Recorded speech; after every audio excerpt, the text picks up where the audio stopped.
Polytechnic కళాశాలల్లో విద్యార్థులకు అవసరమైన మౌలిక వసతులు, నాణ్యమైన విద్యా సౌకర్యాలు కల్పించాలని, విద్యార్థుల సమస్యలపై ఎప్పటికప్పుడు సమీక్ష నిర్వహించాలని బీఆర్ఎస్వి రాష్ట్ర అధ్యక్షురాలు మనీషా డిమాండ్ చేశారు. పాలిటెక్నిక్ విద్యార్థులు ఎదుర్కొంటున్న సమస్యలను ప్రభుత్వం వెంటనే పరిష్కరించాలని కోరుతూ బీఆర్ఎస్వి నేతలు చెన్నారెడ్డి, మీరాజ్ ఖాన్, మనీషా ఆధ్వర్యంలో నిరసన ప్రదర్శన నిర్వహించారు. విద్యార్థుల తరపున పటాన్చెరు పట్టణంలో ఉన్న అంబేద్కర్ విగ్రహానికి వినతిపత్రం సమర్పించారు.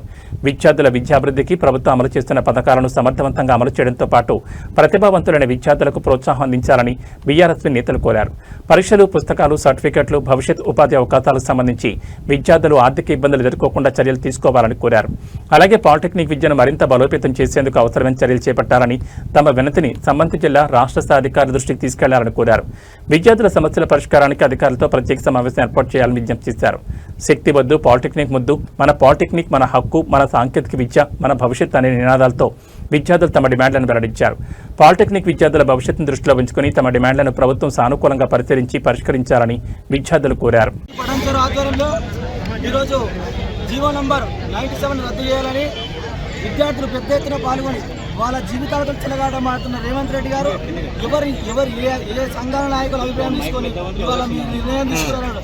పీపీ విధానం తీసుకొచ్చి అన్ని ఉద్యోగ అన్ని విద్యార్థులన్నీ ఒకటే ఇటు తీసుకొస్తాను.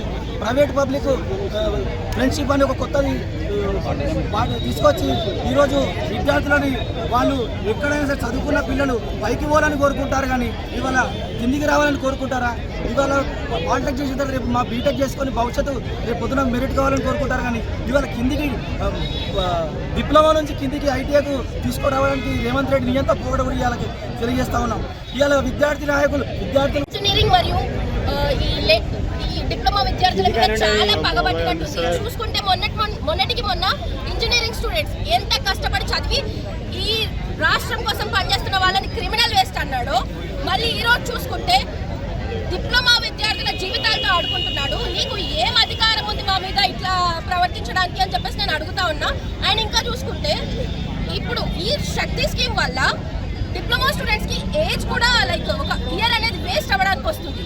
సో వాళ్ళు 3 years ఆల్రెడీ కష్టపడతారు ఇక్కడ, మళ్ళీ అది లేటరల్ ఎంట్రీ త్రూ బీటెక్ చదవడానికి వాళ్ళకి ఛాన్స్ ఉంటుంది. ఇప్పుడు ఆ శక్తి స్కీమ్ అనేది ఇంప్లిమెంట్ అయితే వాళ్ళకి ఆ ఛాన్స్ పోతుంది, వాళ్ళ ఏజ్ కూడా లైక్ వేస్ట్ అవుతుంది, మళ్ళీ వాళ్ళ ఫీజు, వాళ్ళ టైం అన్నీ వేస్ట్ అవుతాయి. ఒక చదువుకున్నోడికి చదువు అంటే వాల్యూ ఉన్నోడికి అర్థమవుతుంది. అది నువ్వు చదువు సంధ్య లేనోడివి అని చెప్పేసి మేము నమ్ముతా ఉన్నాము.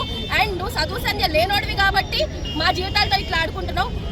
ఒక 4 ఏళ్ళు బీటెక్ చదవాలి అని అంటే 48 సబ్జెక్టులు, అందులో credit subjects, non credit subjects, labs, coding ఎన్ని ఉంటాయి. అందులో ఒక్కటైనా నీకు తెలుసా అని చెప్పేసి నేను నిన్ను ప్రశ్నిస్తా ఉన్నాను. ఈ బీటెక్ 97 తీసుకొచ్చి ఆ జీవో ద్వారా రాష్ట్ర వ్యాప్తంగా ఉన్నటువంటి పాలిటెక్నిక్, డిప్లొమా కళాశాలలన్నింటి కూడా యంగ్ ఇండియా స్కిల్డ్ యూనివర్సిటీలో మెర్జ్ చేసే ప్రయత్నం చేస్తుంది. ఐటీఐ విద్యార్థులతో పాటు ఈ యొక్క డిప్లొమా విద్యార్థులను కూడా యంగ్ ఇండియా స్కిల్డ్ యూనివర్సిటీలో మెర్జ్ చేసి విద్యార్థుల జీవితాలతో ప్రయత్నం చేస్తాం.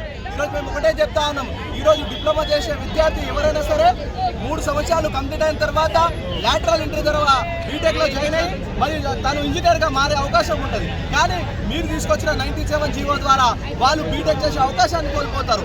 వాళ్ళు కేవలం స్కిల్డ్ లేబర్గా మారడం జరుగుతుంది. మీరు ఈరోజు రాష్ట్రంలో విద్యార్థులను ఇంజనీర్లుగా తయారు చేస్తారని చెప్పేసి కోరుకుంటే మీరు వాళ్ళను స్కిల్డ్ లేబర్గా తయారు చేసే ప్రయత్నం చేస్తుంది రాష్ట్ర ప్రభుత్వాన్ని మేము చెప్తా ఉన్నాం. ఈరోజు విద్యార్థుల జీవితాలను చెలగాటపడుతున్న ఈ రేవంత్ రెడ్డి ప్రభుత్వాన్ని ఒకటే డిమాండ్ చేస్తా ఉన్నాం. మేము జీవో నంబర్ 97 వెంటనే రద్దు చేయాలి, శక్తి స్కీమ్ని రద్దు చేయాలి. ఏ రకంగా అయితే డిప్లొమా కొనసాగుతుంది అదే విధంగా కొనసాగించి వాళ్ళకు బీటెక్లో లాటరల్ ఎంట్రీ ద్వారా అడ్మిషన్స్ పొందితే వాళ్ళ ఇంజనీర్లు రేపొద్దున రాష్ట్రంలో అనేక మంది ఇంజనీర్లు తయారయ్యే అవకాశం ఉంటుంది. కానీ మీరు ఐటీఐ విద్యార్థులు ఈరోజు ఆల్రెడీ ఎంతో మంది విద్యార్థులు ఈ విద్యా సంవత్సరం డిప్లొమాలో మీరు పెట్టిన కౌన్సిలింగ్ ద్వారా అడ్మిషన్లు పొందడం జరిగింది. 97% సీట్లు ఇప్పటికే ఫిలప్ అయ్యడం. కానీ విద్యార్థులతో సమత లేకుండా, వారి అనుమతి తీసుకోకుండా, వారి తల్లిదండ్రులు